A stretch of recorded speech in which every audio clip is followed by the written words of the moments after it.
এখন আমাদের কাজ কি? এখন আমরা চাচ্ছি যখন ডিলিট বাটনে ক্লিক করব তখন হচ্ছে এই লিস্টটা আছে, এই লিস্টটা ডিলিট হবে। এর জন্য কি ডিলিট বাটনটাকে সিলেক্ট করতে হবে। তো ডিলিট বাটন কোথায় আছে? এই যে ডিলিট এলিমেন্টের ভিতরে হচ্ছে কি ডিলিট বাটনটা আছে। তো আমরা এখানে একটা ভেরিয়েবল ক্রিয়েট করব, কনস্ট, নাম দেব হচ্ছে কি ডিলিট বাটন, ডিলিট বিটিএম। এর ভিতরে হচ্ছে ডিলিট এলিমেন্টের ভিতরে আছে কোয়েরি সিলেক্টরের মাধ্যমে আমরা সিলেক্ট করব, যেহেতু এটা একটা ক্লাস সেহেতু আমরা ডট দিব এবং ডিলিট বিটিএম। তো আমাদের ডিলিট বাটনটা আমাদের সিলেক্ট হয়ে গেছে। এখন এই বাটনটাকে আমরা যখন ক্লিক করব তখন কি করবা? আসলে যখন আমরা চাচ্ছি কি যখন আমরা ক্লিক করব তখন এই যে লিস্ট আছে এই লিস্টের আইডিটা এবং হচ্ছে লিস্ট আইটেমের ভিতরে যে আইডিটা আছে এই দুটো আইডি ম্যাচ করাবো। যদি ম্যাচ হয় তাহলে এটা রিমুভ হয়ে যাবে আর বাকি যেগুলো আছে সবকিছু অ্যাড হয়ে যাবে। এর জন্য আমরা কি করব? Delete button dot add event listener, এখানে যখন ক্লিক হবে তখন একটা ফাংশন রান হবে।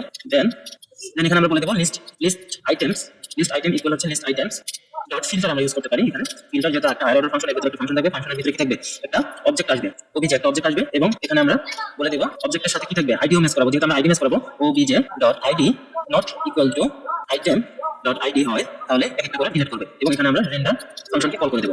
এখন দেখেন যখন আমরা এখানে ক্লিক করব তখন এটা ডিলিট হয়ে যাবে। এখানে কি বলছে? আনকটস টাইপ এরর, একটা এরর চলে আসছে। লিস্ট আইটেম একটা এরর চলে আসছে। কি এরর এটা চলে আসছে একটা দেখি আমরা। আমরা কি করেছি?